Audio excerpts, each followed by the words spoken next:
The age-old debate, can you use your VA loan in an unlimited amount of times? And the answer is absolutely yes. Except for, here's the thing, you can't just daisy chain an unlimited amount of VA loans in a row. There's a specific way you need to strategize and shuffle your portfolio. First, you gotta do the truffle shuffle As you continue along your real estate investing journey to ensure that you can use it an unlimited amount of times successfully. So without further ado, smash the like button, hit the subscribe button and the bell notification, and let's kick it.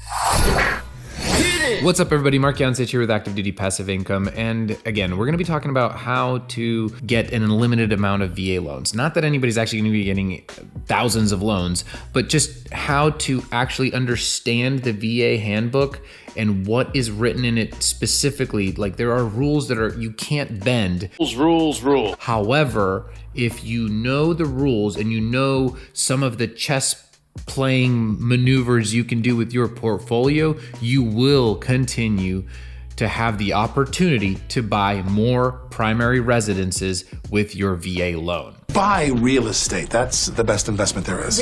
Look, as entrepreneurs, we are wired to be problem solvers, and this video is going to describe the full strategy as you're going through your military career or after. So make sure you watch till the end, because I'm going to touch on the rules that are straight from the VA handbook that you can't bend. It's a black and white line. And then right after explaining that, I'll go into a real world example of how to apply this rule with the strategy I'm alluding to. If you're growing your portfolio the right way, the way ADPI teaches, you should be creating a healthy stream of passive income with every single rental property.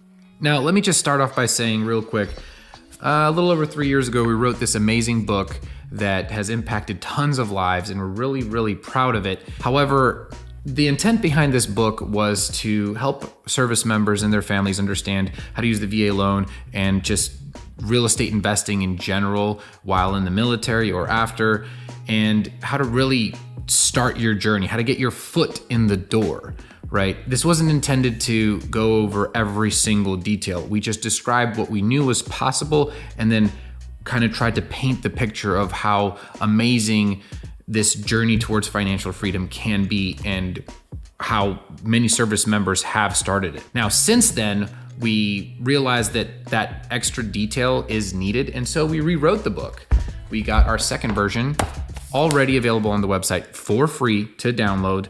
Also, it's on Amazon for a few bucks. So definitely check it out. I'll make sure that the link pops up right here for you. And after this video, I think it'd be a great next step. So let's dive into the VA handbook as I promised real quick first. In chapter 2, the VA handbook says, and I'm gonna quote, "The veteran may obtain restoration of the entitlement used on a prior loan in order to purchase a different property only one time. Once such restoration is effected, the veteran's COE or certificate of eligibility will indicate the one-time restoration. It will also advise that any future restoration will require disposal of all property obtained with a VA loan."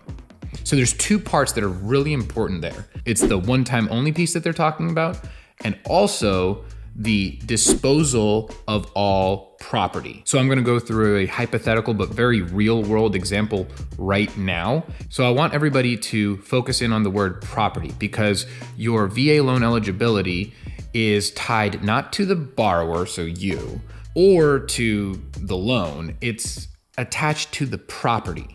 Okay, so let's pretend you're buying your first home. Let's call it property 1, right? It's a primary residence. Hopefully it's a house hack after you read our house hacking book, and it's a great property for you, okay? And let's say a few years go by and you realize, heck, I have quite a bit of equity in this home. I want to refinance it into a conventional loan, and I want to rent it out, and I want to move to my next duty station and get another home with my newly restored VA loan entitlement, and I want to buy another house hack or just another primary residence that will hopefully serve you as a very good wealth builder or investment, right? Being the smart military investor that you are, you reach out to Active Duty Passive Income. We've got plenty of amazing lenders on our team that are very investment minded and understand the military and are either military male spouses or military families themselves. And they will help you understand that while you're still occupying your home, if you do it early enough and you refinance into a conventional loan, you'll probably get a better rate than if you did that after you moved. It's called owner-occupied financing. So you do that. You refinance into a conventional loan, you move to your next duty station, you find another home that you want to buy, and you trigger that one-time only restoration of your VA loan. And so you buy your second home. Great, right? Let's call this property 2. So property 1 still exists, right? It's in your portfolio now. You have property 1. It is now a conventional loan, hopefully cash flowing. It's a great rental. Maybe you got some great renters in there with a property manager making it as passive as possible. And you have your second home that you're living in now. And this is your new primary residence. And let's say, lo and behold, you get another set of orders and it's time to PCS again. And you're like, hey, I want to do that same thing again. Well, you can't. You can call up a lender again and refinance to a conventional loan if it makes sense. However, you cannot then move to your third duty station in this example and get another VA loan there or purchase another home with your VA loan there. Why? Because this would be the second time you're doing it in a row. You're not allowed to do that. You're only allowed to restore that once. Whoa. I bet you guys are like, wait a second, I thought you could do this an unlimited amount of times. Well, you can. And this is where it's important to understand other real estate investing concepts and what you can do with your portfolio and maneuver things around in order to continue getting more homes with the VA loan. Okay, so in this particular case, remember what I mentioned earlier, VA loan entitlement, right? Like your eligibility to have a VA loan on a home is tied to that home. It's not the loan, it's not the borrower, it's the property. So what you need to do is you need to dispose of that property. A lot of members in our community will tell you that they have seen this happen more than once and that they did that just by simply refinancing their home to a conventional loan, and so they were able to continue restoring it. I don't doubt that that has happened in the past, but the VA loan handbook is written the way it is, and the right way of doing things is how I'm about to describe it. If you really want to get another VA loan, you need to actually dispose of the property. That refinance does not constitute a disposition. There's 3 ways that you can dispose of the property while still maintaining the momentum of building your portfolio. The VA loan, again, is just a foot in the door when it comes to how ADPI teaches to help it build your investment portfolio. It's not an actual tool to just rack up your entire investment portfolio with zero down all the time.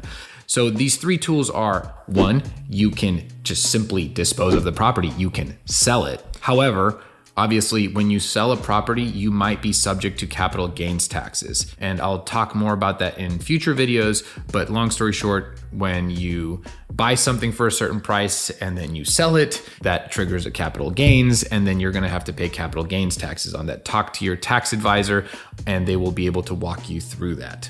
The second thing that you can do is you can 1031 exchange the property. Now what that means is you basically have to sell the property and through certain rules, identify a second property and basically do a swap. So you take that property, you identify a second property, and you buy that property. You basically take all the gains and all the investment that you've made into it, all the proceeds from the sale, and you move it over to another property. There's a couple of rules here, like that property has to be of equal or greater value, and it needs to move over not only the gains, but any capital that you put into that property also needs to move over. Basically, you'll now have another rental property instead of that first one. If you find a good property, you basically just swap it for another one. That is considered a disposition. You now no longer have that property, but you moved over all that investment potential just to another one, and now your portfolio hasn't changed. If there's enough equity in that property, you can potentially move it into multiple properties. So it could actually enhance your portfolio if you're running your numbers right and if you're doing it smartly. The third potential way, and this isn't that different from the first one, but I did want to kind of differentiate this because I'm going through this decision making right now, is you can sell the property, and because it was your primary residence, you're able to claim capital gains exemption on it. There's a few rules with this. I'm not gonna go through all of them. I'm just gonna give a brief overview right now. But essentially, if you lived in a home as your primary residence for at least 2 years of the past 5 years, you're able to not pay capital gains on it when you sell that home. However, you can only do this once every 2 years. So that's why sometimes if you moved a lot within a short period of time, or you're trying to do multiple sales on homes that were your primary residence in a short time window, you might not be able to do this. You might have to take the tax hit on one and maybe claim the capital gains exemption on the other. So that's why I wanted to separate the first solution, which was just plain selling and taking a tax hit, and this one where you don't have to pay capital gains. And the way it works is you can be exempt up to $250,000 in capital gains, or up to $500,000 actually when you're married filing jointly. And the coolest thing is if you actually had to move because of the military, that 5 years actually gets another 10 years tacked onto it. And even cooler than that, if you actually had to move because of the military, like it was a PCS, you get to claim partial exemption if you didn't even live there a full 2 years, right? Typically, you have to actually have lived there, 2 years or more, like on the dot. In this case, if you moved because of the military, and let's say you only lived there for 18 months, which is my case. So now in my case, where it's 18 out of 24 months, I'll be able to only claim up to 75% of my $500,000 exemption. In my case, I'm not making $500,000 on that home. It's about $100,000 on my California home. So I'm good either way, even though I only lived there for 18 months. My brain is fried. Let's talk about something else. So, okay, I know that was a lot, but let's just go over that real quick. When you buy a home with a VA loan, you have to keep in mind that eventually, if you want to keep doing this, you're going to have to dispose of all the properties that you ever bought with your VA loan entitlement in order to get your third one, right? Because you'll be able to go from property 1 to property 2, do the VA loan on property 2, but then by the time property 3 rolls around, you're gonna have to dispose of the other ones in order to actually be able to get the third one. But as I mentioned before, there are ways to do this without actually impeding your investment growth. Your portfolio and your net worth can continue growing even though you just had to dispose of them. Hopefully this all makes sense. Let me just leave you with this. Honestly, if you need help with understanding what you're actually eligible for, what your entitlement situation is with your VA loan, or what some good next strategic movements, you got a couple of options. You can go to activedutypassiveincome.com, and we got our free freedom calls where you basically sign up and somebody from our team will be able to walk you through the next steps to make sure you keep trucking along on your financial freedom journey. Also, in our menu, you could just click the button to get connected with an agent or a lender that works with our team very, very closely, that knows the education that we teach and that knows the mindset of our community, and they'll help make sure that you absolutely optimize your investment potential. They'll strategize with you. They'll be that coach in your corner every step of the way. That's about it. Mark Jan Sitch is out. Thank you so much for watching this video. Take care.